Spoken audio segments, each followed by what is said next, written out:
Clinton knew, Biden knew, of course he was brief, we should recall. Obama knew, Brennan knew, Comey knew, Rosenstein knew, McCabe knew. All the deep state knew that Trump was innocent. And as Durham describes, they pursued him anyway. And no charges.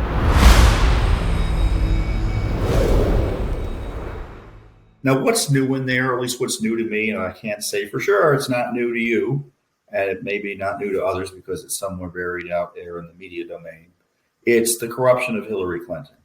What's new in there is that the Durham tried to make the point that as they were just going full throttle against Trump for no reason and any reason, that when they had significant actual evidence of criminal wrongdoing by the Clinton gang, they actually curtailed the investigation of Hillary Clinton.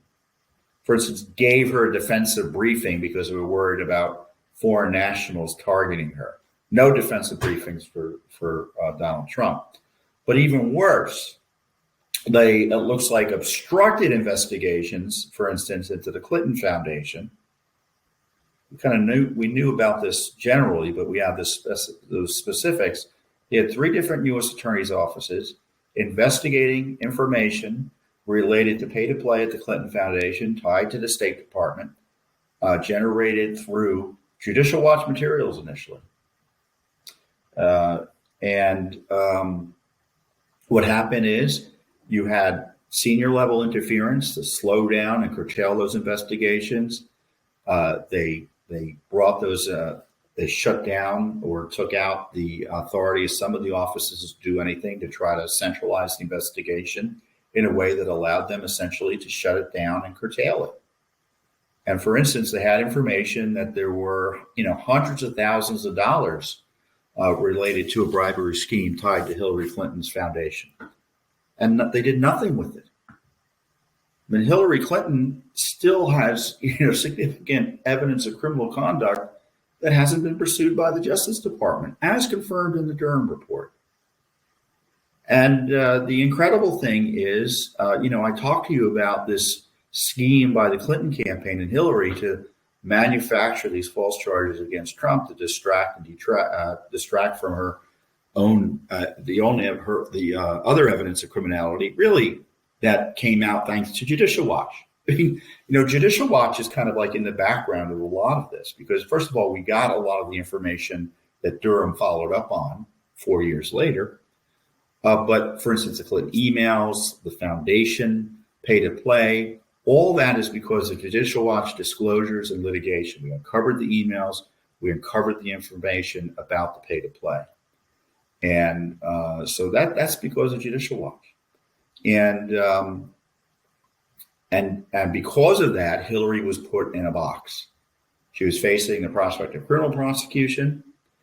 Obviously, there was an investigation that I think only proceeded because Judicial Watch was doing a separate investigation and the FBI had to keep up. And so they manufactured these fake charges against Donald Trump. And she was questioned about it. And I think what a lot of media have missed is that she didn't deny it. And I'm going to read to you, and I'm going to actually show you the part of the report where she's questioned, or the report about her questioning occurs. During an interview, here it is down here. You'll see this. Wait, hold on. I haven't shared it yet. Let me share. I'm going to show you this by sharing it. Hold on 1 second. Let me make sure I'm sharing it appropriately. Give me a second. And share. Okay, so you should see it. So this is page 99 in the PDF version of the report. And let me see here. Okay, search rabbit hole. That's the phrase I'm looking for because that's what Hillary said. During an interview with former Secretary Clinton, the office, the special counsel office, asked if she had reviewed the information declassified by Director of National Intelligence Ratcliffe regarding her alleged plan to stir up a scandal between Trump and the Russians. Now, Ratcliffe had described this in a declassified document around this time. Ratcliffe worked for Trump. Clinton stated it was really sad, but I get it. You have to go down every rabbit hole. She said that it looked like Russian disinformation to me. They're very good at it, you know.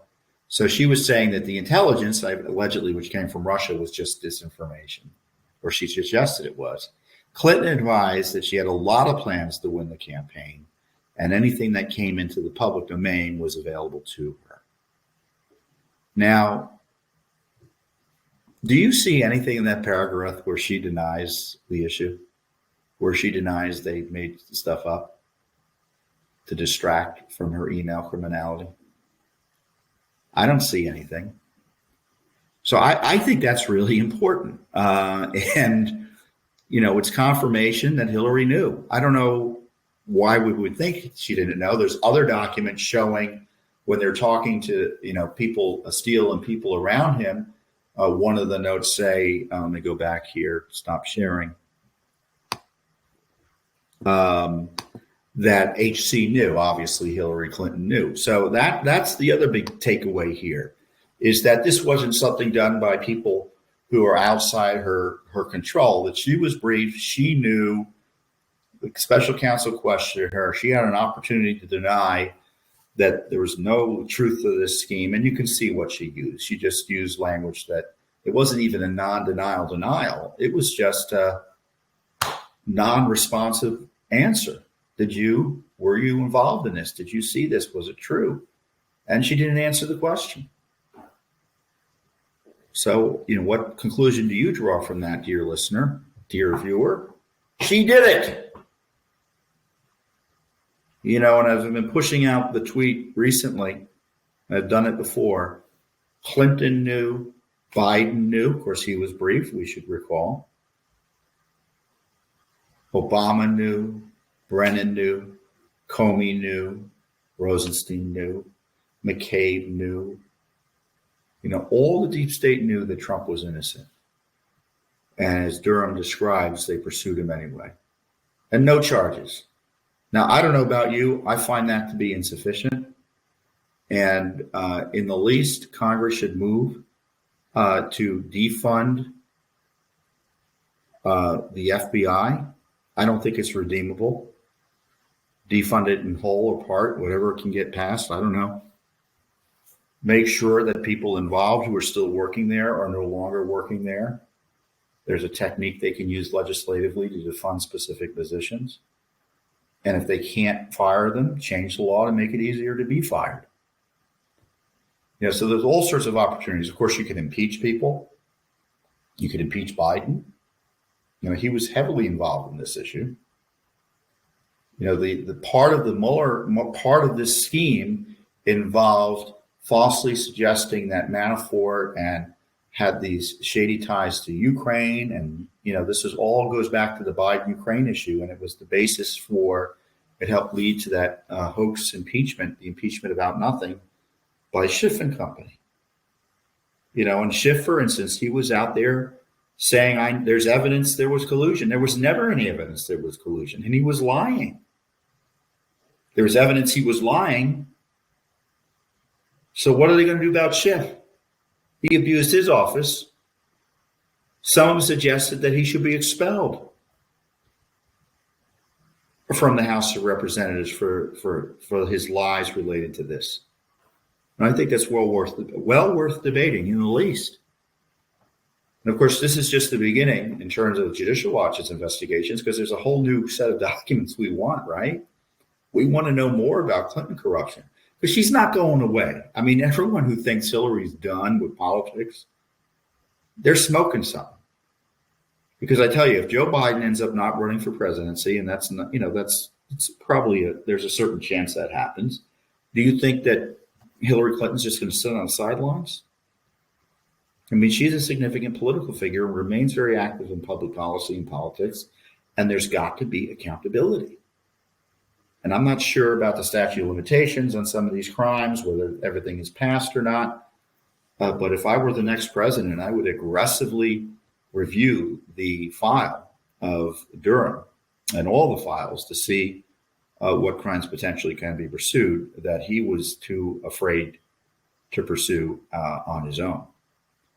So those are the challenges. You can bet Judicial Watch will be front and center in continuing to investigate this issue because, as I said, it hasn't stopped. This same gang continues to abuse the rule of law to try to jail their political opponents without basis. And that's the way to end our republic, to kind of just transform our national security establishment into a political operation designed to suppress dissent. That's un-American, and that will change the country in a way that we may not be able to recover from.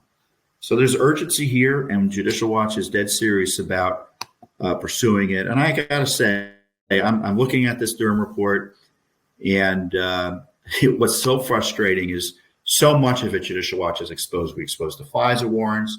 We exposed Bruce Orr and Nellie Orr. Remember those two? He was the DOJ official. His wife, Nellie, worked for Fusion GPS, and he was running his own operation against Trump, allowing his wife special access to DOJ and Steele.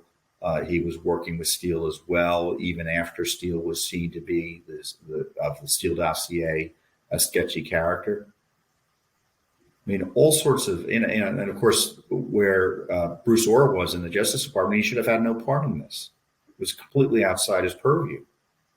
It's like it was all hands on deck for the deep state to target and abuse Trump. And so the deep state needs to be purged of this criminality, and it needs to be defunded in a way so that they're never able to try to destroy democracy and interfere in elections again. And so Judicial Watch, I'm going to read you my statement that we issued because I think it's worth putting on the record for you here, so you know that what we think good about it and what we think bad about it. As I said, this is damning information. According to the Durham Report, President Obama's CIA Director, John Brennan, then Vice President Joe Biden, and the Attorney General at the time, Loretta Lynch, and the infamous former Director of the FBI, James Comey, was briefed in August 2016 about the plan by Hillary Clinton and the DNC to create a false narrative linking President Trump to Russia. The FBI knew the Steele dossier was a sack of lies, yet they still pushed false allegations in the nefarious FISA warrant applications against Carter Page, who, by the way, is also a crime victim in addition to Trump. They made it a point to try to crush Trump and those around him. It was a purely political banana republic effort to change the course of a presidential election and presidency. And as I described earlier, many key Durham Report findings were already disclosed thanks to Judicial Watch, FOIA investigations, and litigation. Durham let down, though, the American people with few and failed prosecutions. Never in American history has so much government corruption faced so little accountability. Let me be clear, the FBI and Justice Department and their political masters in the Obama White House are responsible for the worst government corruption in American history. President Trump is a crime victim and was targeted by a seditious conspiracy by Obama, Biden, Clinton, and their deep state allies. So you can call it a seditious conspiracy, you can call it a coup, you can call it an attack on the republic, call it whatever you want, but it's the worst government corruption scandal in American history, and it's still happening. And Durham has been a bump in the road to the bad guys. And we need to pick up where we can, and Judicial Watch will, through FOIA and potentially other litigation, to get justice not only for President Trump, but for the American people. Thanks for watching. Don't forget to hit that subscribe button and like our video down below.